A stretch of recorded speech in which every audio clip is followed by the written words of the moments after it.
بخاری شریف میں قبیلہ غامدیہ کی اس عورت کا تذکرہ موجود ہے جو خود آئی تھی، کوئی گرفتار کر کے نہیں لایا تھا، از خود آئی۔ احساس پیدا ہو گیا نا گناہ کا۔ یہاں بہت ساری غلطیاں کر کے بھی لوگ جب اپنی بات کرتے ہیں تو کہتے ہیں کبھی یاد تو نہیں کسی کے ساتھ زیادتی کی ہو، یاد تو نہیں کبھی کسی کا، بھئی آپ نے اتنے بڑے ولی ہونے کا دعویٰ کر دیے۔ انسان تو انسان رہتا ہے۔ بڑے بڑے لوگ کہہ گئے کہ یا اللہ اگر انجانے میں بھی بھول گئے ہیں تو ہم سے درگزر فرما، لیکن جب ہم تیار ہی نہیں ماننے کو۔ حضرت انس بن مالک کہتے ہیں وہ خاتون آئی، کوئی پکڑ کے نہیں لایا، کسی 14 دنوں کے ریمانڈ پہ نہیں اسے منوایا گیا، اسے وہ خود بخود آئی، اور کریم محبوب علیہ السلام کے سامنے جب وہ کھڑی ہوئی تو اتنے درد سے میں نے کم لوگ روتے دیکھے ہیں جس درد سے وہ روئی۔ عرض کرنے لگی حضور میں غلطی کر بیٹھی، مجھ سے زنا ہو گیا، مجھے پاک کر گئے۔ تو محبوب کریم علیہ السلام نے فرمایا تو کیسے ثابت کرے گی تو نے گناہ کیے؟ یعنی مجرم کو ثابت کرنا پڑ رہا ہے کہ میں گناہ گار۔ یہ وہ کمال ہے کہ انسانوں کو احساس ہونے لگے کہ یہاں ہم غلط ہیں۔ جب اعتراف جرم ہوتا ہے، جب بیماری کی تشخیص ہوتی ہے تو پھر اس کا علاج بھی ہو جاتا ہے۔ حضرت انس بن مالک کہتے ہیں وہ عرض کرنے لگی حضور میرے پیٹ میں ناجائز بچہ ہے۔ حضور نے فرمایا جا جب بچہ پیدا ہو تو پھر آنا۔ وہ 8 ماہ کے بعد آئی تو اس کی گود میں پھول سا بچہ تھا۔ حضور نے فرمایا واپس جا، جب روٹی کھانے لگ جائے تو پھر آنا۔ وہ 2 سال 2.25 سال دودھ پلاتی رہی، پھر جب آئی تو بچے کے ہاتھ میں روٹی کا ٹکڑا تھا۔ کریم محبوب صلی اللہ تعالی علیہ وسلم سے آ کے جب اس نے بات کی تو وہ درد سے روئی، کہنے لگی یا رسول اللہ 3 سال ہونے کو ہیں، میں نے گناہ کیا ہے، میں ساری رات سو نہیں پاتی۔ حضور تڑپتی، اگر اس حال میں مر گئی تو اپنے رب کو کیا منہ دکھاؤں گا، مجھے پاک کر دے، میرے حال پہ رحم فرمائے۔ محبوب کریم صلی اللہ علیہ وسلم نے بچہ ایک صحابی کو دیا، فرمایا بچوں کی طرح پالنا، اور کہا اسے لے جاؤ، پتھر مار مار کے اسے سنسار کر دو۔ صحابہ کہتے ہیں اسے پتھر لگ رہے تھے اور حضور بے چینی کے ساتھ ٹہل رہے۔ آ کے خبر دی حضور وہ تو وصال کر گئی، انتقال ہو گیا۔ فرمایا یہاں تک تو بات اس کی تھی۔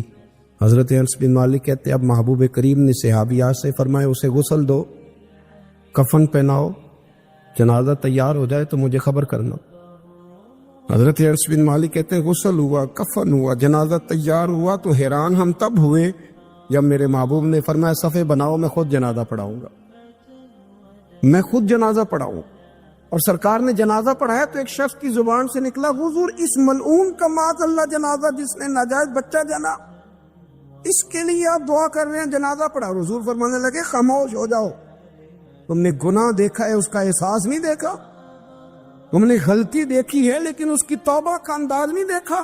اور صاحب کنز العمال نے یہ لفظ نقل کیے ہیں کہ کریم محبوب فرمانے لگے اس نے تو ایسی شاندار توبہ کی ہے کہ اگر میں اپنی ساری امت میں بانٹ دوں تو اللہ سب کی مغفرت فرما دے گا۔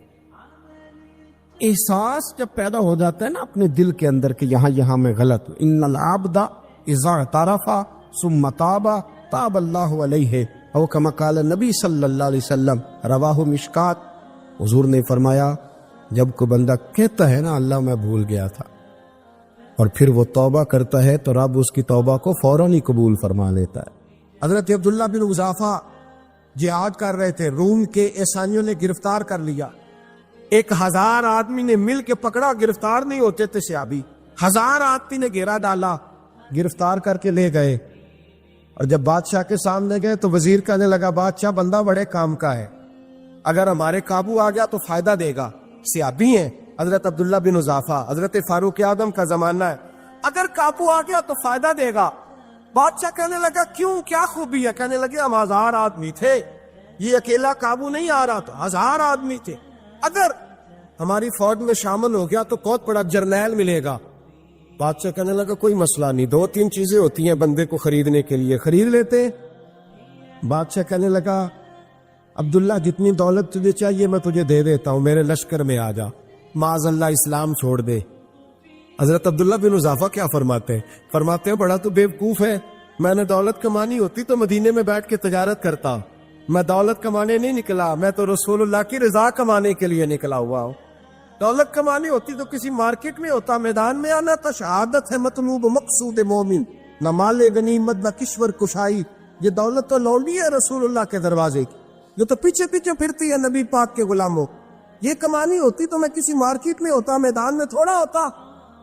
عبداللہ بن حذافہ سے دوسری چال چلی، کہنے لگے میاں عہدہ جو تجھے چاہیے، میں بادشاہ ہوں، میرے نیچے جو عہدہ تو کہے گا وہ تجھے مل جائے گا۔ حضرت عبداللہ بن حذافہ کہنے لگے شاید تجھے پتا نہیں میری تعریف کیا ہے، شاید تو جانتا نہیں میری تعریف کیا ہے۔ کہا صاحب کی کیا تعریف ہے؟ کہنے لگے میں رسول اللہ کا صحابی ہوں، اور کائنات میں سب سے بڑا عہدہ مصطفیٰ کے صحابی ہونے کا عہدہ ہے۔ صحابہ وہ صحابہ تھے جن کی ہر صبح عید ہوتی تھی، خدا کا قرب حاصل تھا، نبی کی دید ہوتی تھی۔ فرمایا میں نے حضور کے جلوے دیکھے ہوئے ہیں، مجھے عہدے کی ضرورت ہی نہیں، اور میں نے عہدہ لینا ہوتا تو میں سیاست کرتا، میں تو شہادت لینے نکلا ہوں میدان میں، عہدے کا میں نے کیا کرنا ہے؟ اب بادشاہ کہنے لگا اسے قتل کر دو۔ وزیر کہنے لگا نہیں، ایک بات اور ہے، مجھے ایک چال اور چلنے دو۔ کہا وہ کیا؟ کہنے لگے میری بیٹی بڑی خوبصورت ہے، مجھے موقع دو اپنی بیٹی کو سجا بنا کے، وہ جوان جس کی جوانی اتنی بڑی ہے کہ 1000 آدمی مقابلے میں کھڑا نہیں ہوتا، اس جوان کے کمرے میں رات کی تنہائی میں بنا سوار کے بی بی کو بھیجا۔ وہ بی بی کہتی ہے میں ساری رات بن سور کے اس صحابی کے کمرے میں بیٹھی رہی، لیکن یہ کیا شخص تھا، ساری رات ہی مسلح پہ بیٹھا رہا، ساری رات ہی، کچھ دیر تھک جاتا تو یہ کریم رسول پہ درود پڑھنا شروع کر دیتا۔ بی بی کہتی ہے سحری ہو گئی تو میں نے چھو کے دیکھا کہ انسان ہے کہ جن ہے، یہ بندہ ہے کہ فرشتہ ہے، چھو کے دیکھا۔ کہنے لگے پیچھے ہٹ جا۔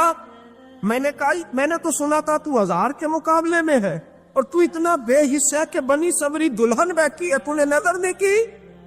عبداللہ بن حذافہ، بی بی کہتی ہے نظر پھر نہیں اٹھائی، نظر پھر جھکی ہوئی ہے۔ کہنے لگے بی بی میں مجبور ہوں، اب میرے اوپر کوئی اصل نہیں چلتا، میں نے جلوائے بدوہا کا دیدار کیا ہوا ہے، اب میری نگاہوں میں جچتا نہیں کوئی، اس لیے کہ جیسے میرے سرکار ہے ایسا نہیں کوئی، کبھی بھی اب نہیں کسی کا میرے اوپر جادو چلتا۔ میں نے مصطفیٰ کو، اور کہا ذرا پیچھے ہٹ کے بیٹھ، مجھے میرے رسول نے غیر محرم سے بچنے کا حکم دیا ہے، ذرا پیچھے ہٹ کے بیٹھ۔ سحری کا وقت تھا تو بی بی کہتی ہے اس نوجوان کے جملے میرا سینہ چیر گئے، کلیجہ پھٹ گیا، چیخ نکلی، میں کفر کے عالم میں روئی۔ میں نے کہا مجھے بتا تو صحیح، آخر یہ جذبہ کہاں سے ملتا ہے؟ آخر یہ روشنی تو میں نے دیکھی نہیں، کہاں سے آتی ہے؟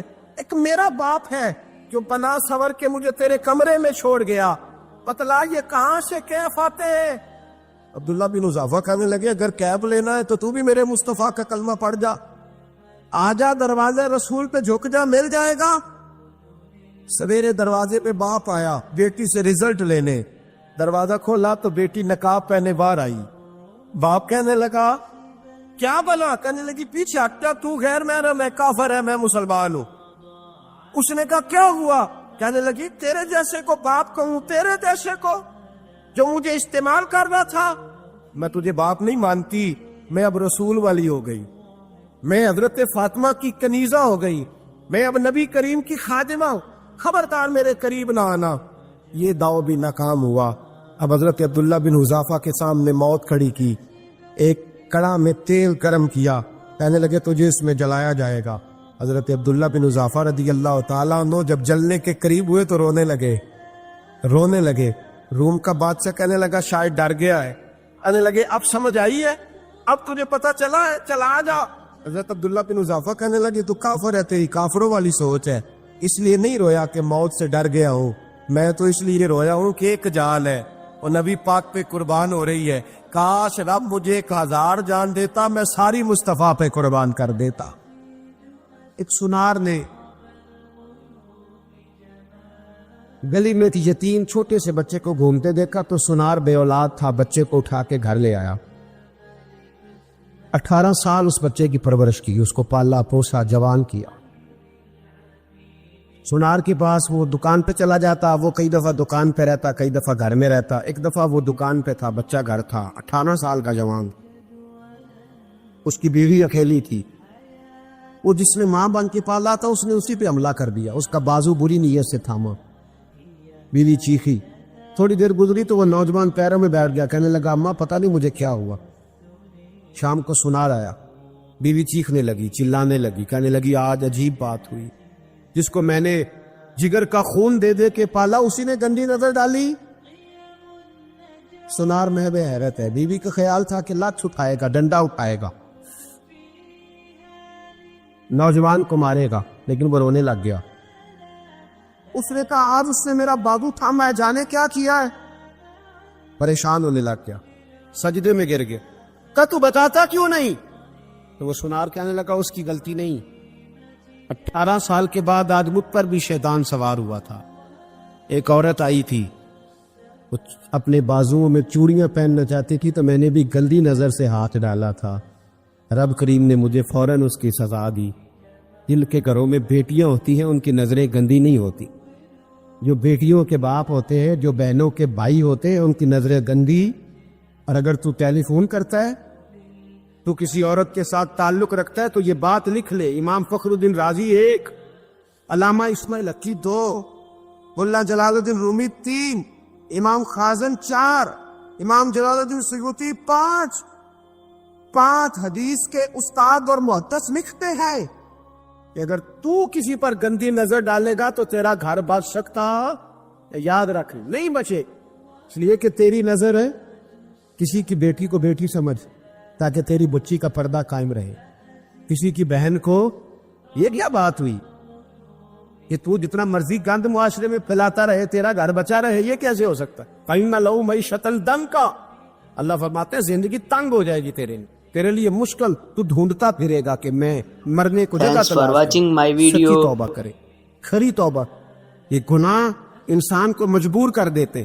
حضرت عبداللہ بن مبارک رحمۃ اللہ تعالی علیہ، ان کے سینکڑوں شاگرد تھے، ایک شاگرد کے انتقال کا وقت آیا تو گھر گئے ملنے، آپ کہتے ہیں میں نے زور لگا لیا پر اس کی زبان پر کلمہ جاری نہیں ہوا، میں اسے کہتا کلمہ پڑھ پر اس کی زبان پر جاری، اللہ اکبر، بہت بڑی نعمت ہے، دعا فرمائیں اللہ ایمان کی موت عطا فرما، ایمان کی موت دے اللہ کریم، ایمان کی موت دے۔ ایسے بھی لوگ دیکھیں ہیں، مسجد نبوی ہے، رسول اللہ کا شہر ہے، سر سجدے میں ہے، روح پرواز کر گئی، روح پر کتنا نصیبوں والا ہے، کتنا نصیبوں والا کہ مسجد نبی میں سر سجدے میں رکھا ہے، اور اللہ تبارک و تعالیٰ نے محبوب کے قدموں میں موت عطا فرمائی۔ حضرت عبداللہ بن مبارک کہتے ہیں میں نے اس کو کہا کلمہ پڑھ تو اس کی زبان پہ جاری نہیں ہوتا، میں بار بار کہتا تو وہ منت کرتا، کہتا حضور میں کوشش کرتا ہوں جاری نہیں ہوتا۔ فرماتے میں پریشان ہو کے اٹھا، ابھی میں دروازے پہ پہنچا تھا، اس نے چیخ ماری اور روح پرواز کر گئی، بچے رونے لگے، بیوی رونے لگی، تو میں نے اس کی بیوی سے کہا کہ یہ جرم کیا کرتا تھا، اتنا بڑا پاپی پہ کلمہ جاری نہیں ہوا۔ اس کی زوجہ کہنے لگی حضرت جی 2 گناہ تھے اس کے، ایک تو یہ شراب کا عادی تھا، روکتی تھی باز نہیں آتا تھا، اور دوسری بات یہ کہ یہ اپنی اماں کا نافرمان تھا، وہ 2 گلیاں چھوڑ کے رہتی ہے، یہ کبھی ملنے نہیں گیا تھا، اس بوڑھی کا کلیجہ اس کی طرف سے بڑی تکلیف میں تھا۔ حضرت عبداللہ بن مبارک کہنے لگے جا تو بھی دعا کر، اس کی ماں کو بھی کہہ دعا کرے کہ یہاں تو یہ کلمہ نہیں اسے نصیب ہوا، اللہ کرے اللہ آخرت کی منزلیں اس کی بہتر فرما دے۔ حضور صلی اللہ علیہ وسلم کے پاس ایک مہمان آ گئے رات کے وقت میں، جب وہ آئے تو حضور نے پوچھا کھانا کھانا ہے؟ تم نے کہا کھانا ہے۔ جھوٹ اور بھوک کو جمع کرنا منع ہے، کہا جی کھانا ہے۔ تو حضور صلی اللہ علیہ وسلم نے فرمایا ازواج مطہرات کے گھروں میں پتہ کرو کچھ ہے۔ حضرت ام سلمہ کے گھر میں پتہ کیا تو کہا یا رسول اللہ 4 دن سے روٹی نہیں پکی۔ حضرت زینب سے پوچھا تو کہا حضور کئی دن سے چولہا ہی نہیں جلایا۔ حضرت عائشہ صدیقہ، حضرت میمونہ، حضرت سودا، تمام گھروں سے بظاہر یہ 2 جہاں کے شاہ ہیں، پر پاس کچھ رکھتے نہیں، 2 جہاں کی نعمتیں ہیں ان کے خالی ہاتھ میں، ہر چیز ہے پر فقر اختیاری ہے، کوئی شے نہ ملی۔ نبی پاک صلی اللہ علیہ وسلم نے مسجد میں اعلان کیا، فرمایا کون ہے جو میرے مہمان کو روٹی کھلائے؟ ان لفظوں کا حسن کوئی حسن والا ہی سمجھ سکتا ہے۔ فرمایا کون ہے جو میرے مہمان کو کھانا کھلائے؟ تو ایک صحابی لے گئے اور اٹھے، وہ صحابی جو صحابہ میں غریب تھے، ایک انصاری جو غریب آدمی تھے، بہت زیادہ امیر آدمی اللہ کی راہ میں خرچ نہیں کر پاتا، اس کے لیے مشکل ہو جاتا ہے۔ اس کے لیے بہت امیر آدمی جو ہوتا ہے نا، وہ جتنا زیادہ امیر ہوتا ہے نا اتنی دیوار اس کے گرد کھڑی ہو جاتی ہے پیسوں کی، مشکل ہو جاتا ہے اس کے لیے۔ غریب آدمی کھڑے ہوئے، اگرچہ میرے محبوب کے غلاموں میں جو بڑے امیر تھے وہ بھی خرچ کرنے میں بڑے آگے تھے، حضرت عثمان غنی رضی اللہ تعالیٰ عنہ، حضرت عبد الرحمن ابن عوف، حضرت ابو بکر صدیق رضی اللہ۔ لیکن یہ غریب آدمی کا حضور میں لے جاؤں گا، میں لے کے جاؤں، اور یہ بخاری مسلم ہے، حضور نے فرمایا لے جاؤ۔ وہ اب سے آپ بھی گھر لے گئے اور بیوی سے مشورہ کیا، بات پہ غور کرنا، ہر چیز کی بھوک دیکھی جا سکتی ہے، بچوں کی نہیں دیکھی جا سکتی۔ وہ انصاری حضور کے مہمان کو گھر لے گئے، جا کے بیوی سے مشورہ کیا، کہا بھلی مانس گھر میں کچھ ہے؟ تو اس نے کہا تھوڑا سا بچوں کے لیے کھانا رکھا ہے، بچوں کے لیے۔ بچے تو بزدل کر دیتے ہیں، بچے تو آدمی کو بزدل کر دیتے ہیں، بچے تو مار دیتے ہیں، کلیجہ پھٹ جاتا ہے بچہ بھوکا ہو تو، نیند نہیں آتی۔ اب صحابی اپنی بیوی سے کیا کہتے ہیں؟ کہتے ہیں بچوں کو بہلا کے سلا دے، اور رسول اللہ کے لیے نہیں، رسول اللہ کے مہمان کے لیے، بھائی نبی پاک کے لیے نہیں، حضور کے تجھ سے در در سے سگ اور سج سے ہے مجھ کو نسبت، میری گردن میں بھی ہے دور کا پٹکا تیرا، تجھ سے در در سے سگ سگ سے ہے مجھ کو نسبت۔ لمبی بات ہے کہ بچوں کو سلا دو۔ بی بی نے بچوں کو سلا دیا تو میاں بیوی کا مشورہ ہوا کہ مہمان کے ساتھ بیٹھ کے روٹی کھانا بھی سنت ہے۔ تو اب مہمان کے ساتھ بیٹھ کے کھانا بھی ہے تو کھانا ہے ایک دو آدمی کا۔ اب خاوند اپنی بیوی کو تیار کرتا ہے کہ میں بھی کھانے پہ بیٹھ جاؤں گا، تو بھی بیٹھ جانا، اور جب مہمان کھانے میں ہاتھ ڈال لے تو اٹھنا، کہنا او ہو دیا تو صحیح کیا ہی نہیں، ابھی بجھ جائے گا، اور جا کے دیا بجھا دینا۔ ہم ہاتھ ہلاتے رہیں گے، مہمان روٹی کھاتا رہے گا۔ اور یار اس درد کو، اس کیف کو سمجھو، گھر میں بچے بھی بھوکے، بچوں کی ماں بھی بھوکی، بچوں کا باپ بھی بھوکا، دسترخوان پہ روٹی لگ گئی، روٹیاں چون ڈالیں، بی بی اٹھی کہنے لگی او ہو چراغ تو صحیح کیا ہی نہیں، یہ تو بجھ جائے گا۔ حوصلے مند بی بی جس نے بچے بھوکے سلا دیے، تو بھوکے سوئے ہوئے بچوں کی بھوکی اماں اٹھی اور اپنے خاوند کی تابے داری میں اٹھی، میں گڈی تے ہاتھ ڈور سجن دے، وہ جنج رکھے اونج رہنا ہے، اٹھی اور اس نے نا دیا ٹھیک کرنے کے بہانے بجھا دیا۔ مہمان روٹی کھاتا رہا اور رسول اللہ کے نوکر قربانی دیتے رہے، وہ روٹی کھا کے سیر ہو کے بستر بچھایا تو سو گیا۔ یہ میاں بیوی ساری رات بچوں کی طرف دیکھتے رہے اور غور کرتے رہے اور راضی رہے کہ ہم نے حضور کا فریضہ نبھایا ہے۔ قربان جاؤں محبوب پہ، بے خبر ہو جو غلاموں سے، وہ آقا کیا ہے۔ وہ صحابہ وہ اگر قربانیاں دیتے تھے تو جو اعزاز ملتا تھا وہ بھی بڑا شان والا ہے۔ صحابی کہتے ہیں میں فجر کی نماز پڑھنے مسجد آیا، پہلا قدم رکھا تو میرے کریم بولے، حضور نے فرمایا رات جو تو نے اور تیری بیوی نے عمل کیا ہے خدا کو بھی بڑا پسند آیا ہے، محمد مصطفیٰ کو بھی بڑا پسند ہے۔ اور پھر ایک لفظ اور ہے حدیث میں، ایک روایت میں کچھ جملے اور بھی ہیں۔ حضور نے فرمایا جب تو اور تیری بیوی رات مہمان کے ساتھ احسار کر رہے تھے نا، تو عرش کا مالک تمہیں مسکرا کے دیکھ رہا تھا، رب تمہیں دیکھ کے مسکرا رہا تھا، رب تمہیں دیکھ کے مسکرا، تربامنی پہ شیخ ہماری نہ جائیے، ہم دامن نچوڑ دیں تو فرشتے وضو کریں، پر میں وہ مسکرا رہا تھا کہ میرے بندے میرے رسول کی رضا کے لیے کیا کر رہے ہیں۔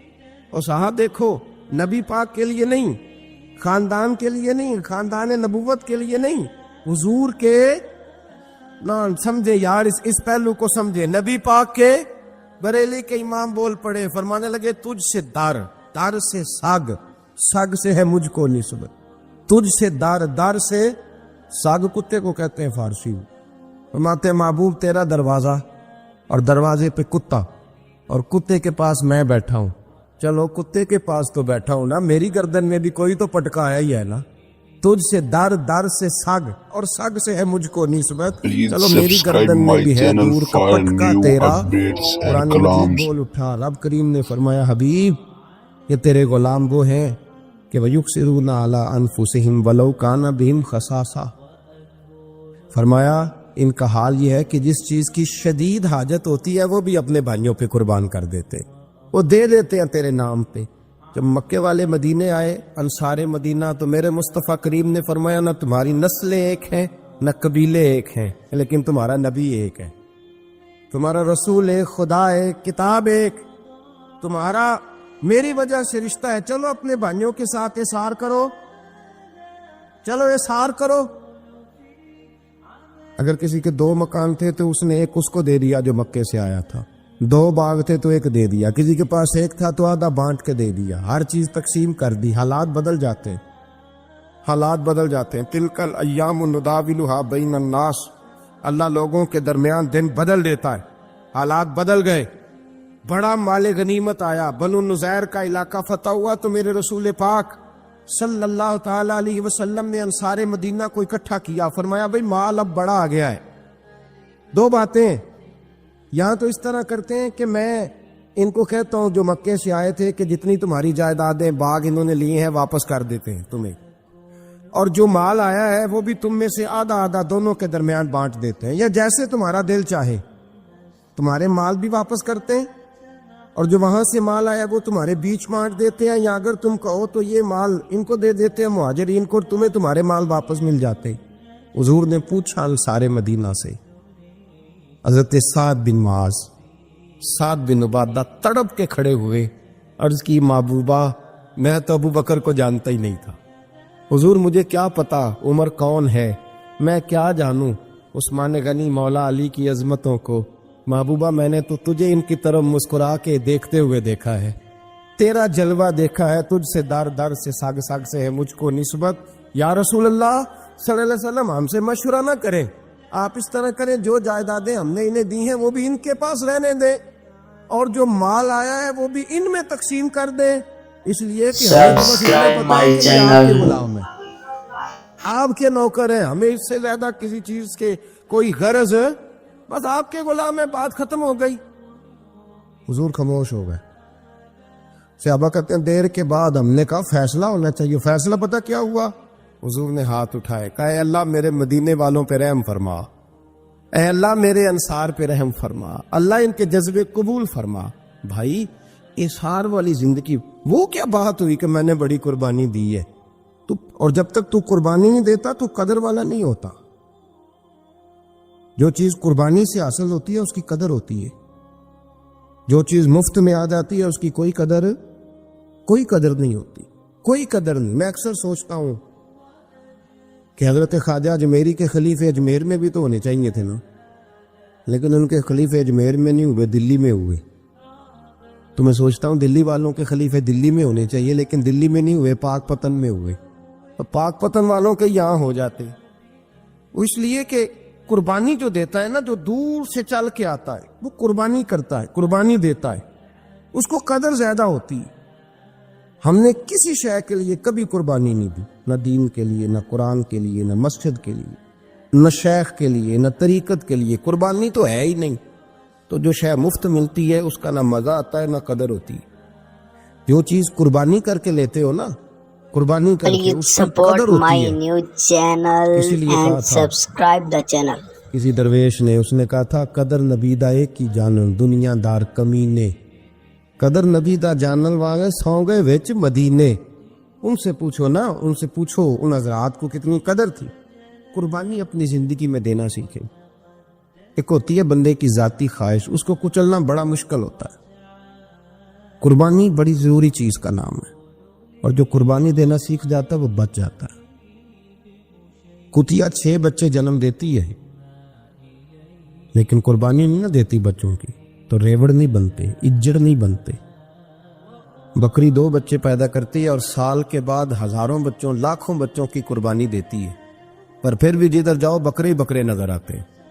جو قربانی دینا سیکھ جاتا ہے نا، یزید نے کوئی قربانی نہیں دی، اس لیے کوئی شخص بھی کھڑا ہو کے نہیں کہتا، حالانکہ 14-15 بیٹے تھے یزید کے، کوئی بھی کھڑا ہو کے نہیں کہتا میں اس کی نسل میں سے ہوں۔ امام حسین نے ساری قربانی دے دی۔ ایک زین العابدین بچے تھے، پوری دنیا میں اللہ نے سید عطا فرمائے ہوئے ہیں۔ جو قربانی دینا سیکھ جاتا ہے وہ بچ جاتا ہے۔ ہم نا قربانی کیا، ہمارے پاس تو اضافی شے ہے وہی دینے کو تیار نہیں۔ جب آپ تیار ہی نہیں تو سودا ہی نہیں کر، آپ نکلے ہی نہیں میدان میں، تو حاصل کیسے ہو؟ حصول تو تب ہوگا نا جب آپ کوئی انویسٹمنٹ کریں گے. تو آپ انویسٹ ہی نہیں کر رہے تو بھائی آپ نے پودا ہی نہیں لگایا تو پھل کیسے ملے؟ قربانی نہیں دی تو وہ درجہ کیسے ملے؟ اس کے لیے تو قربانی ضروری ہے. اب تمام صحابہ کی زندگی پڑھ لیں، حضرت ابو بکر سے لے کر حضرت بلال تک، یہ سارے قربانی والے ہیں. آپ تمام اولیاء کی صفت پڑھ لیں، حضرت غوث اعظم، جیلانی، داتا علی اجویری، خواجہ معین الدین، یہ سب قربانی والے لوگ ہیں. قربانی دیتے رہے تو بچے ہوئے ہیں. ان کے جو ساتھ تھے وہ بھی قربانیوں والے تھے. قربانی حصہ ہے طریقت کا، قربانی ضروری ہے. اور ہمارے صوفیاء تو کہتے ہیں جس شخص نے تصوف میں آ کے قربانی نہیں دی. بزرگوں کے پاس ایک شخص آیا، غالباً خواجہ نظام الدین محبوب الہی کی بات ہے، میرے ذہن میں نام پورا نہیں سما رہا. تو ایک مرید نے آ کے کہا حضور زکوٰۃ کتنی دینی ہے؟ فرمایا 2.5%. تھوڑی دیر کے بعد حضرت نصیر الدین چراغ دہلوی آ گئے، کہا حضور اللہ کے راستے میں کتنے دینے ہیں؟ فرمایا 50%. ایک ساتھی قریب بیٹھا تھا، اس نے کہا پہلے کے لیے 2.5% کا فتویٰ تھا، اس کو کہہ دیا آدھے دے دے. چند منٹ گزرے تو حضرت امیر خسرو بھی آ گئے. کہا حضور زکوٰۃ کتنی دینی ہے؟ فرمایا جو ہے سارا ہی لے آ، تیری 100% ہے. تو وہ ساتھی جو قریب بیٹھے تھے اس نے کہا بابا فتوے علیحدہ علیحدہ ہیں. فرمایا فتویٰ ایک ہی ہے، بندے علیحدہ علیحدہ ہیں. فتویٰ ایک ہی ہے، مجھے پتا ہے کون کتنے دے سکتا ہے. وہ جس کو میں نے 2.5% کہا ہے وہ بھی جا کے حساب کتاب کرے گا، اس نے 2.5 بھی پورا نہیں دینا. اور فرمایا جس امیر خسرو کو میں نے کہا نا سارا لے آ، اس کا دل کرے گا میں اپنا مکان بھی توڑ کے لے آؤں. میں نے فتویٰ ایک ہے، بندہ دیکھ کے بات کی ہے. بھائی قربانی نہیں ہے، اظہار ہی نہیں ہے، جذبہ ہی نہیں ہے، ہمارا مزاج ہی نہیں ہے. لیکن نا یہ اب ایک تو شریعت کی قربانی ہے نا یہ، تو اس پہ بھی لوگ بڑا سوچیں گے، اس پہ بھی لوگ بڑا سوچیں گے. فتوے پوچھتے پھریں گے کہ جی میرے اوپر تو ابھی میں نے تو 15,500 قرضہ دینا، دوں کہ نہ دوں، کون سی دوں؟ فتوے پوچھیں گے. دینے کی دفعہ فتوے پوچھیں گے اور لینے کی دفعہ چھٹی، جو آتا ہے آنے دو. کبھی لینے کی دفعہ بھی فتویٰ پوچھنا صاحب کہ یہ مجھے اتنا مال آ رہا لے لوں کہ نہ لوں. وہ لے لیا، قابو کر لیا. جب دینے کی باری آئی تو فتویٰ احصار کرے. اور احصار صفت ہے مسلمان کی، یہ احصار کرنے لگتا ہے تو بچنے لگ جاتا ہے، اس کا فائدہ ہونے لگ جاتا ہے. قربانی دینے لگ جاتا ہے تو بچ جاتا ہے. کسی نے کہا تھا سن اے مسلمان، یہ نقطہ فیض قرآنی میں ہے، عظمت و اسلام اور مسلم صرف قربانی میں ہے. اگر تو جینا چاہتا ہے تو قربان ہو.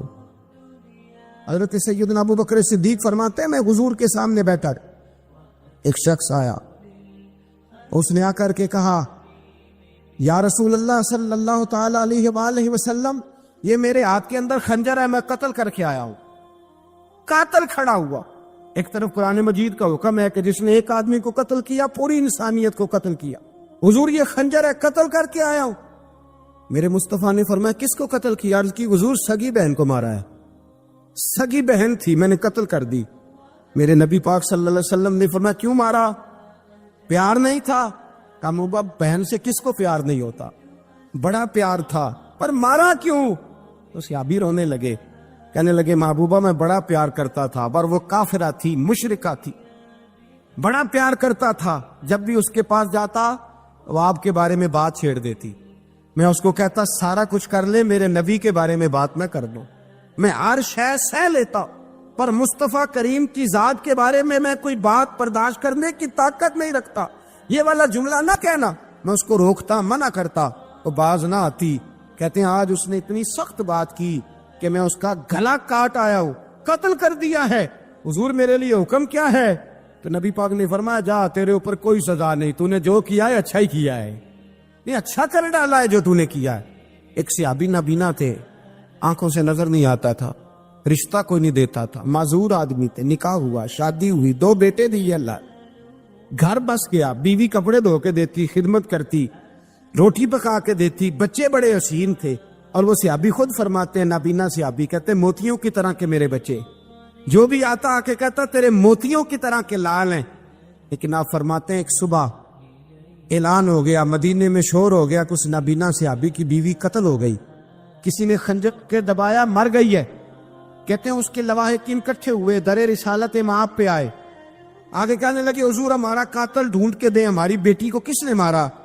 میرے رسول پاک نے مجمع پہ نظر ڈالی، فرمایا بھائی مجھے فرمایا وَإِذَا سَأَلَكَ عِبَادِي أَنِّي فَإِنِّي قَرِيبٌ، محبوب جب میرے بندے آپ کی بارگاہ میں آ کے میرے بارے میں پوچھے نا تو ان سے کہہ دینا میں ان کے قریب ہی ہوں، قریب ہی ہوں۔ دلیل کیا ہے؟ یہ جب بھی مجھ سے دعا مانگیں گے میں ان کی دعاؤں کو قبول فرماؤں گا، میں ان کے قریب ہوں، میں ان کے قریب ہوں۔ یہ جب بھی دعا مانگیں گے نا میں قبول کروں گا، میں ان کے قریب ہوں۔ اللہ تبارک و تعالیٰ کے بندے اللہ سے محبت کرتے، رب کی بارگاہ میں جھکتے، اس کو اپنے دکھ سناتے، اس کے پیارے محبوب صلی اللہ تعالی علیہ وسلم کا وسیلہ لے کے اس کے حضور حاضر ہو جاتے، پیشانیاں سجدوں سے روشن ہوتی۔ ہم نا ہر چیز کے لیے وقت نکالتے ہیں، ہر چیز کے لیے، لیکن عبادت کے لیے وقت نہیں نکالتے۔ ہر شے آباد ہے، ہر شے، ہماری فیس بک بھی آباد ہے، واٹس ایپ بھی آباد ہے، ہمارے ٹویٹر بھی آباد ہیں، ہماری ہر چیز آباد ہے۔ سب سے کم آباد ہمارا مصلی رہ گیا ہے، سب سے کم۔ وہ لوگ اب ڈھونڈنے سے ملتے ہیں جن کی بغل میں مصلی ہوتا تھا۔ میرے بھائی آپ کتنا کو دنیا کے پیچھے بھاگو گے تھکا دے گی، کتنا دولت کے پیچھے بھاگو گے تھکا دے گی۔ آپ جب اپنی زندگی میں جمع تفریق کرو گے نا تو مرتے وقت احساس ہوگا کہ سارا کچھ تو لوگوں کے لیے کیا، اپنے لیے تو کر ہی کچھ نہیں سکے۔ اور ہم عبادت کے معاملے میں بہانے بازی بھی کرتے ہیں۔ ہم کہتے ہیں اوہو رزق کمانا بھی تو عبادت ہی ہے نا، تو میں حلال روزی کے لیے جا رہا ہوں، یہ بھی تو عبادت ہے نا۔ میری طرح کے لوگ کہہ دیتے ہیں کہ میں سویرے اٹھ کے مدرسے میں کچھ اسباق دیکھتا ہوں تو یہ بھی تو عبادت ہے، میں بیان کرنے کے لیے مطالعہ کرتا ہوں تو یہ بھی تو عبادت ہے نا، اتنے لمبے سفر کر کے ملک میں دنیا میں گھومتا ہوں تو یہ بھی تو میں عبادت ہی کر رہا ہوں۔ اب اسپیشل نفلوں کے لیے وقت کس طرح نکلے، اسپیشل کر کے تسبیح میں کیسے چلاؤں، میں سارا کچھ ہم بہانے بنا لیتے ہیں نا۔ میرا سوال یہ ہے کہ یہ ساری باتیں صحابہ کو، نبی کریم کو، دیگر لوگوں کو بھی تو پتہ تھی نا، لیکن آپ غور تو کریں 23 سال حضور کو وقت ملا، مختصر وقت ظاہراً تبلیغ کرنے کے لیے، پوری دنیا میں دین بھی پھیلانا ہے۔ گھر میں 11 ازواج ہے، 4 بیٹیاں ہیں، ان کی اولادیں، سارے کام کاج بھی دیکھنے، لیکن سیدہ طیبہ طاہرہ حضرت عائشہ صدیقہ رضی اللہ تعالیٰ عنہ فرماتی ہیں سارا دن تبلیغ کرتے، ہر غلام کے دکھ سنتے، گھر میں آتے تو اپنے گھر والوں کا خیال کرتے، کام میں ہمارا ہاتھ بٹاتے۔ قربان جاؤں، کہتی ہیں زمانہ سارا سو جاتا لیکن آمنہ کے لال مصلی بچھا لیتے۔ دنیا سو گئی، ساری سب سو گئے، جو خدام تھے، وہ جو غلام تھے وہ سو گئے۔ صحیح مسلم میں لفظ ملیں گے، سیدہ پاک فرماتی ہیں او میرے نبی کے غلاموں، میں نے یہ رنگ بھی دیکھا ہے کہ حضور نے اتنا کھڑے رہے، اتنا قیام کیا، اتنا قیام کیا کہ مقدس پیروں میں ورم آ گئے، سوج گئے پیر، اتنے بڑے۔ دل پہ ہاتھ رکھ کے نہیں بتا سکتا کہ میرے کبھی نماز میں پیر سوج گئے، کوئی نہیں بتا سکتا۔ بچوں کی روٹی کماتے تھک گئے بات الگ ہے، ہم سیر کرنے گئے تو تھک گئے بات الگ ہے، لیکن عبادت میں یہ بھی تو مسلم شریف ہے نا، یہ بھی تو دین ہے نا، یہ بھی تو حضور کی سنت ہے، یہ بھی تو وہ چیز ہے جو کریم کی آنکھوں کی ٹھنڈک ہے۔ سیدہ فرماتی ہیں پیروں میں ورم آ گئے، اور ساری رات ہی حضور نے نماز پڑھی اور ایک ہی آیت بار بار دہرائی۔ مسجد نبوی میں بلال حبشی نے فجر کی اذان دے دی اور حضور ابھی مصلی پہ تھے، کریم فارغ ہوئے۔ میں نے عرض کی یا رسول اللہ صلی اللہ علیہ وسلم، آپ کے تو صدقے اللہ اگلے پچھلوں کے گناہ معاف کرے گا، تو آپ اتنی آہوزاری کیوں فرماتے ہیں؟ آپ تو شفیع ہیں، آپ تو انبیاء کے امام ہیں۔ تو حضور نے فرمایا عائشہ تم نے گنوایا ہے نا میرے اللہ کی مجھ پر کتنی رحمت ہے، افلا اکون عبدا شکورا، فرمایا اگر اس نے اتنی نعمتیں دی ہیں تو کیا میں اس کا شکر گزار بندہ نہ بنوں، میں شکر گزار بندہ نہ بنوں اس کا؟ پھر اگر اتنی نعمتیں اس نے دی ہیں، مجھے اتنا نوازا ہے، تو پھر میں اس کے سامنے سجدے نہ کروں؟ او میرے بھائی، بڑے قابل فخر لوگ ہیں ہم کہ ہم نبی پاک کے غلام ہیں، ہم قابل فخر ہیں کہ نبی کریم کے غلام ہیں. کیا کبھی اس غلامی کے شکرانے میں بھی 2 نفل پڑھے کہ یا اللہ تیرا شکر ہے تو نے ہمیں حضور کا غلام بنایا ہے. یاد رکھیں کہ اپنی روحانی زندگی کو آباد کریں, استغفار پڑھیں, تسبیحات کریں. حضرت عبداللہ ابن عمر رضی اللہ تعالیٰ عنہ حضرت عمر کے صاحبزادے, مکہ مکرمہ میں ان کی قبر ہے. میں نے جب انہیں پڑھا تو مجھے ان سے بڑا پیار ہو گیا. لیکن آپ کو پتہ ہے وہاں جا کے کسی شخص کا مزار تلاش کرنا یا پوچھنا ایک مشکل کام ہوتا ہے.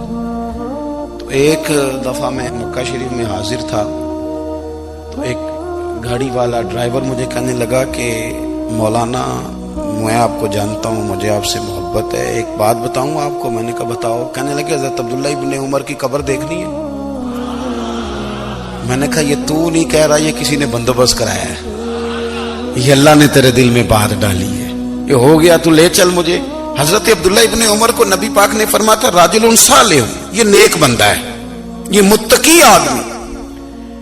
حضرت عبداللہ ابن عمر رضی اللہ تعالیٰ عنہ سیدنا فاروق اعظم رضی اللہ تعالیٰ عنہ کے صاحبزادے ہیں, اور ان کی ہمشیرہ سیدہ حفصہ رضی اللہ تعالیٰ عنہ حضور کی زوجہ محترمہ.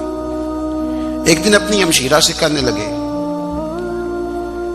کہ نبی کریم صلی اللہ تعالیٰ علیہ وسلم گھر میں آئے نا, اور اگر حضور غم امت میں پریشان نہ ہوں, طبیعت کو حشاش بشاش دیکھو, تو ذرا پوچھنا تو صحیح حضور کا میرے بارے میں کیا خیال ہے. پوچھنا تو صحیح کہ کریم کی بارگاہ میں میرا کیا مقام ہے, میرے بارے میں حضور کیا فرماتے ہیں. اب بہن کو کام بتائے اور بتائے بھی بھائی, اور پھر بہن وہ کام نہ کرے, یہ تاریخ میں ہوتا نہیں. حضرت عمر فاروق رضی اللہ تعالیٰ عنہ کی صاحبزادی ام المومنین رضی اللہ تعالیٰ عنہ فرماتی ہیں کہ میں تو بس منتظر تھی. انہوں نے تو کہا تھا نا کہ اگر تم حشاش بشاش دیکھو تو بات کرنا, لیکن حضور تشریف لائے, میری باری تھی, میرے گھر تشریف لائے, کھانا پیش کیا تو فوراً میں نے عرض کی حضور ایک بات پوچھنی تھی. تو حضور نے فرمایا پوچھئے. میں نے عرض کی حضور میرے بھائی عبداللہ ابن عمر کے بارے میں آپ کا کیا خیال ہے. نوجوانوں میری بات پہ غور کرنا, میرے بھائی کے بارے میں آپ کا کیا خیال ہے. تو نبی کریم صلی اللہ تعالی علیہ وآلہ وسلم نے میری طرف دیکھا, اور پھر حضور زیر لب تھوڑا مسکرائے. اور بریلی کے امام کہتے ہیں کہ حضور مسکرا دیتے تھے نا تو جو بڑا دکھی ہوتا تھا وہ بھی ہنس پڑتا تھا. اب سوال پیدا ہوتا تھا کہ پھر تو اس مسکراہٹ کے لیے انتظار کرنا پڑتا ہوگا کئی مہینے کہ حضور مسکرائیں تو رونے والے ہنسیں. تو اعلیٰ حضرت فرماتے نہیں, انتظار نہیں کرنا پڑتا, یہ مسکراتے رہنا تو حضور کی عادت ہے. جس کی تسکین سے روتے ہوئے ہنس پڑے اس تبسم کی عادت پہ لاکھوں سلام. یعنی یہ تو عادت ہے حضور کی مسکراتے رہنا, اس کے لیے انتظار نہیں کرنا پڑتا. بھائیو آپ خیال رکھیں گے, غور کریں گے. حضرت عبداللہ ابن عمر رضی اللہ تعالیٰ عنہ کے بارے میں پوچھا تو سیدہ فرماتی ہیں کہ نبی کریم صلی اللہ تعالیٰ علیہ وسلم نہ زیر لب مسکرائے اور فرمایا حفصہ تیرا بھائی ہے تو اچھا, لیکن میں نے سنا ہے کہ عشاء کی نماز پڑھتا ہے تو فجر تک سویا ہی رہتا ہے. او نوجوانوں, 10 بجے تک سونے کی بات نہیں ہوئی, 9 بجے تک سونے کی بات نہیں ہوئی, 11 بجے اٹھنے کی بات نہیں. حضور فرمانے لگے میں نے سنا ہے کہ عشاء کی نماز پڑھ کے سو جاتا ہے اور فجر تک سویا ہی رہتا ہے. اسے چاہیے کہ تہجد کے وقت اٹھا کرے, اللہ کی بارگاہ میں حاضر ہوا کرے, آہوزاری کرے, سجدے کرے, عبادت کرے. اٹھتا ہے اور فجر میں جا کے اٹھتا ہے. حضرت جناب حفصہ رضی اللہ تعالیٰ عنہ کہتی ہے میں نے جناب عبداللہ ابن عمر کو پیغام دیا اور میں نے کہا میرے جوان بھائی سن. نبی پاک نے فرمایا ہے تو اچھا پر تہجد میں نہیں اٹھتا, نفل نہیں پڑھتا. او میری ملت کے جوانوں, مزہ نہیں آ جاتا جب ساری دنیا سوئی ہو, ساری دنیا, اور بستر بھی گرم ہو اور نیند بھی پورا غلبہ کر رہی ہو, اور اچانک گھنٹی بجے دماغ میں, آنکھ کھلے, گھڑی پہ نظر پڑے, 3:30 4 بجے کا پیغام گھڑی بتائے, اور کوئی چڑھتی جوانی والا اٹھ کے وضو کرے, اور جب وہ مصلی کھول کے بچھائے تو مدینے والے محبوب کہتے ہیں کہ ہر نماز پہ رب ثواب دیتا ہے، اور جو اٹھ کے تہجد کی نماز پڑھے اسے دیکھ کے تو رب مسکراتا ہے، جو اس کی شان کے لائق ہے، جو اس کی شان کے لائق، وہ مسکراتا ہے، خوش ہوتا ہے کہ میرا بندہ تہجد میں اٹھ گیا، وہ مسکراتا ہے۔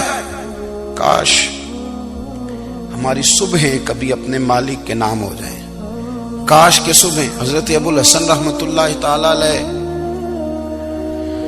حضرت معاذ ابن جبل رضی اللہ تعالیٰ عنہ کے پاس بیٹھا کرتے تھے، فرماتے ہیں ان سے جو پیار بڑھا تو پھر میرا مصلی سے بھی بڑھ گیا۔ تابعی ہیں، فرماتے ہیں صحابی رسول سے محبت ہوئی تو ذکر سے بھی ہو گئی، پھر درود شریف سے بھی ہو گئی، محبت ان سے بڑھی تو پھر اللہ نے مسجد کا پیار بھی بڑھا دیا۔ آپ فرماتے ہیں کہ میری ہر وقت بھی یہ چاہتی تھی کہ بس اللہ اللہ کروں، بس اللہ اللہ کروں، بس نہ میں ذرا تھوڑی جان چھڑاؤں لوگوں سے، کو 10 منٹ ملے تو میں کو 4 نفل پڑھ لوں، میں تھوڑا سا نہ بچوں لوگوں سے، اور مجھے تسبیح ملے تو میں نہ کچھ 400-500 دفعہ استغفار پڑھوں، سبحان اللہ، الحمدللہ، اللہ اکبر، لا حول ولا قوت الا باللہ، میں نہ تسبیحات پڑھوں۔ فرماتے ہیں کہ بچے تھے گھر میں 6-7، غربت تھی، کام ملتا کوئی نہیں تھا، اور میں کام چور نہیں تھا، کام ڈھونڈتا تھا، پر اللہ کی قدرت کے کام نہیں ملتا تھا۔ فرماتے ہیں کہ میں نے ایک دن اپنی اہلیہ سے کہا کہ آج میں پھر جاتا ہوں کام ڈھونڈنے، تو میری بیوی بڑی فرما بردار تھی، پر اس دن نہ غربت کے ہاتھوں تنگ آ کے کہنے لگی آج نانا کوئی تو چیز لے کے آیا، تو مجھ سے بچوں کی بھوک نہیں دیکھی جاتی، یہ سب روگاں دا روگ محمد جس دا نام غریبی، کنڈ بلا کے لنگ جاندے نہیں دوست یار قریبی، آج نہ کچھ لے کے آیا تو میں بچے لے کے میکے چلی جاؤں گی۔ شیخ فرماتے ہیں کہ میں بڑا پریشان گھر سے نکلا، پر میں نے صبح سے لے کے زور تک کام ڈھونڈا، کام ملا کوئی نہیں، تو میرے دل میں خیال آیا چلو کام نہیں ملتا تو اللہ اللہ تو کرے نا، چلو بندوں کی مزدوری نہیں ملتی تو رب کریم کی عبادت ہی کرتے ہیں۔ فرماتے ہیں کہ میں نے نا فرات کے پانی سے وضو کیا، نہر کے، شدید دھوپ تھی، ساتھ ریت تھی اور ریت تپ رہی تھی، میں نے اپنا رومال وہیں مصلی کے طور پر بچھا لیا، اور فرماتے ہیں کہ زور سے لے کر عصر تک نماز پڑھی، دھوپ بھی پورے زور پہ، پر میرے سجدے کا ذوق بھی پورے زور پہ۔ فرماتے ہیں سورج بھی چمک رہا ہے اور رب کی عبادت کا ذوق بھی پورے زور پہ، میں سجدہ کروں تو پھر میرا اٹھانے کو جی نہ چاہے۔ میرے استاد لکھا کرتے تھے، یہ ان کا شعر ہے، وہ کہا کرتے تھے مجھے سوز دے، مجھے ساز دے، اور مجھے نیم شب کا نیاز دے، دم سجدہ خود کو میں توڑ دوں، مجھے ایسا ذوق نماز دے، اور میں تیری بہار کا پھول ہوں، میں کھلا بھی ہوں تو تیرے لیے، مجھے میری شاخ سے توڑ لے، مجھے اپنی زلف کا ناز دے۔ بھائی فرماتے ہیں کہ عصر تک میں نے نفل پڑھے، دل ڈھلنے لگا، عصر کی نماز پڑھی اور میں وہاں سے چلا۔ اب میں جب نکلنے لگا تو دل میں خیال آیا کہ چھوٹی چھوٹی دیواریں ہیں گھر کی، بغیر کچھ لیے جاؤں گا تو بیوی دور سے دیکھے گی تو شور کرے گی کہ پھر خالی ہاتھ آ گیا ہے۔ کہتے میں نے اپنے اسی رومال میں جس پہ میں نے نماز پڑھی تھی نا، رومال میں کیا کھیدے پنجابی جو صافہ کہتے ہیں، اسی میں نا میں نے کچھ ریت بھر لی کہ وہ دور سے دیکھے گی تو سمجھے گی کچھ لے کے آیا ہے، چلو جا کے اسے بتا دوں گا کہ آج پھر مزدوری نہیں ملی۔ کہتے ہیں وہ ریت لے کر جب میں گھر میں گیا تو پہلے بیوی دروازے پہ کھڑی ہوتی تھی، پوچھتی تھی خالی ہاتھ آ گئے ہو؟ آج میں نے دیکھا تو ہے ہی کوئی نہیں۔ فرماتے ہیں میں اندر داخل ہوا، سلام لی، ایک کونے میں میں نے وہ رومال رکھ دیا اور میں نے آواز دی کہ بھلی مانس کہاں ہو؟ تو وہ کہنے لگی آپ منہ ہاتھ دھو لیں، میں روٹی لے کے آئی۔ میں نے کہا روٹی کہاں سے آ گئی؟ یہاں تو کئی دنوں کے فاقے ہیں، تو کئی دنوں کی غربت ہے، یہاں تو اس گھر میں تو فقیری ہے۔ فرماتے ہیں کہ وہ روٹی لے کے آئی اور اس وقت کی جو موجودہ نعمتیں تھیں، سمجھ لیں سلاد، اچار، ہر چیز ساتھ لائی۔ میں نے کہا کہ بچے کہاں گئے؟ کہنے لگی وہ کھانا کھا کے کھیلنے گئے، آپ کھانا کھا لیں آ جاتے۔ کھانا اس نے چن دیا۔ میں نے حیرت انگیز لہجے میں ساری نعمتیں اپنے دسترخوان پہ دیکھ کر کے بیوی سے پوچھا یہ کہاں سے آیا کھانا؟ بچوں کو تو نے کہاں سے کھانا کھلایا؟ یہ سارا کچھ کیسا ہے؟ کہنے لگی پتہ نہیں آج آپ کس کریم کی مزدوری کرنے چلے گئے تھے، پتہ نہیں کس کریم کی، میرے گھر میں تو اتنی نعمتیں آئی ہیں کہ مجھ سے سنبھالی نہیں جا رہی، اتنا اناج ہے، اتنا گندم ہے، کس کریم کے دروازے آج چلے گئے تھے؟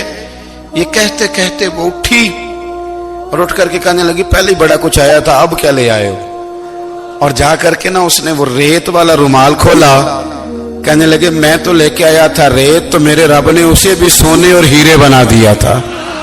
جب آپ کی توجہ اللہ کی جانب، میرے نبی پاک صلی اللہ تعالی علیہ وسلم نے فرمایا ہر چیز اپنے رب سے مانگ، ہر چیز مانگ، ہر چیز مانگ۔ یا رسول اللہ کیا کچھ؟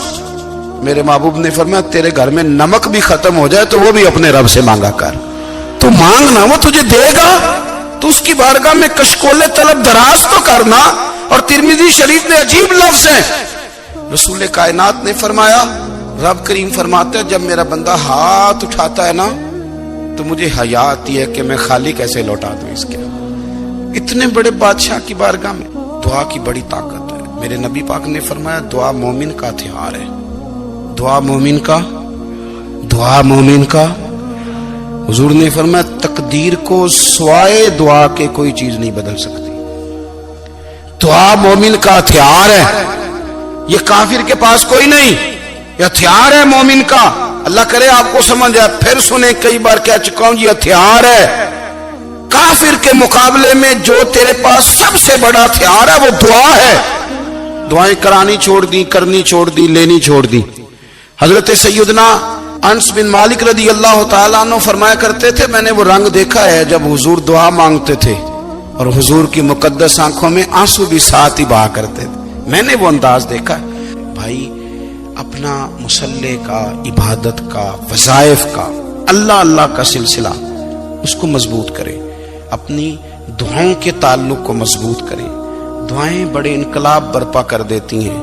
ہم تھوڑے تھوڑے نا جب سے خشک ہوئے ہیں نا، خشک، اور میری تو جماعت ہی صوفیاء کی جماعت تھی، ہم تو داتا علی اجمیری کی جماعت سے، ہم تو خواجہ اجمیری کی جماعت سے، ہم تو شیخ احمد فاروق سرہندی کی جماعت سے، ہم تو صوفیاء کی جماعت۔ ہماری جماعت نے بھی وہ تعلق جو ہمارے بزرگوں نے بنایا تھا۔ بزرگ اللہ کے قریب کیسے جاتا ہے؟ تو ہمارے یہاں نا بہت سارے لوگ کہتے ہیں جی نظر ہو گئی تو کام ہو گیا۔ بھائی جو بخاری مسلم میں طریقہ ہے نا اللہ کا قرب پانے کا، وہ تو نفل ہے۔ نبی کریم علیہ الصلوۃ والسلام نے فرمایا بندہ نفلوں کے ذریعے رب کے قریب جاتا ہے، اور اتنا قریب جاتا ہے کہ پھر اللہ اس کی زبان بن جاتا ہے، اللہ اس کی آنکھیں بن جاتا ہے، کان بن جاتا ہے، ہاتھ اور پیر بن جاتا ہے۔ تو یہ تو عبادت ہے، یہ تو اللہ کی بارگاہ کی حاضری ہے جو آپ کو اللہ کے قریب کرے گی۔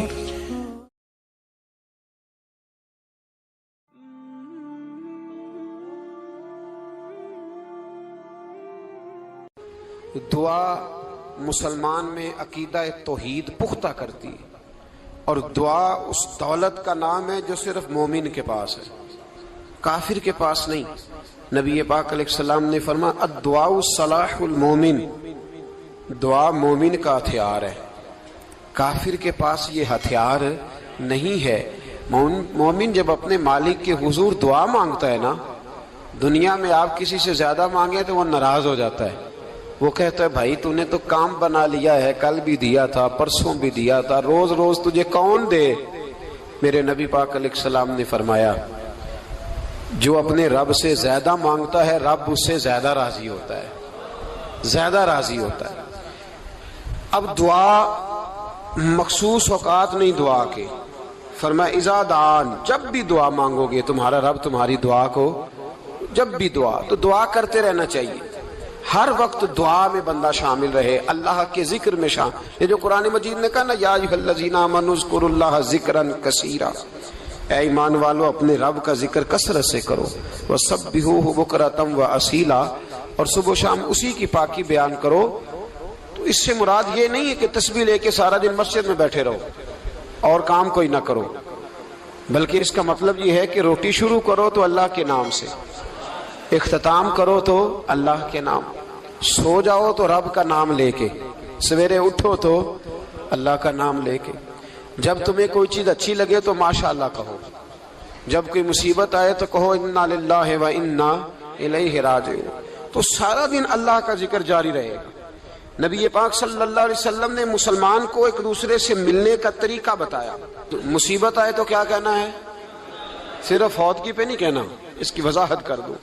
کوئی بھی الذین اذا اصابتہم مصیبہ، جب بھی کوئی مصیبت آئے اللہ کے بندے کہتے ہیں ہم اللہ کی طرف سے آئے ہیں اور اللہ کی طرف ہی ہم نے لوٹ جانا. تو میرے عزیز ہر وقت اللہ کا ذکر جاری رہے گا، ہر وقت زبان پہ رب کریم کا. دیکھیں نا نبی پاک علیہ السلام نے ہمیں ملاقات کا طریقہ بتایا. ایک صحابی آئے تو انہوں نے آ کے کہا السلام علیکم. نبی پاک علیہ السلام نے فرمایا رب تعالیٰ نے اسے 10 نیکیاں عطا فرمائی ہیں. دوسرے آئے تو انہوں نے کہا السلام علیکم ورحمۃ اللہ. تو محبوب فرمانے لگے، امام بہقی نے اس کو لکھا ہے، محبوب فرمانے لگے رب کریم نے اسے 20 نیکیاں عطا فرمائی. ایک اور آئے، عرض کیا السلام علیکم ورحمۃ اللہ وبرکاتہ. محبوب فرمانے لگے اللہ نے اسے 30 نیکیاں عطا فرمائی. اچھا اس کا مطلب کیا ہے؟ السلام علیکم، تم پر سلامتی ہو. سادہ ترجمہ یہ ہے کہ تم سلامت رہو، تم سلامت رہو. ورحمۃ اللہ وبرکاتہ، تم پر اللہ کی رحمت بھی ہو اور اس کی برکتیں بھی. وہ کیا کہتا ہے؟ وہ کہتا ہے وعلیکم السلام، تم پر بھی سلامتی ہو. ورحمۃ اللہ وبرکاتہ، اللہ کی رحمت ہو اور اس کی. یہ جو مسنون دعائیں ہیں نا جو حضور نے ہمیں دعائیں سکھائی ہر موقع پہ، ان کا کمال دیکھیے. اب ایک مسلمان نے آتے کہا السلام علیکم، اس کا مطلب کیا ہے؟ تم پر.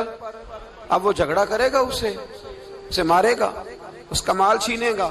اس نے تو آتے ہی کہا تم پر سلامتی ہو.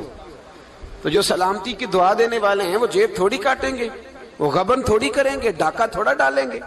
اسلام نے لفظ ہی وہ سکھایا ہے کہ فرمایا جب تم نے ملنا ہے تو تم نے دعائیں کرنی ہیں ایک دوسرے کے لیے. اب ہمارے ہاں نئے نئے لفظ آ گئے.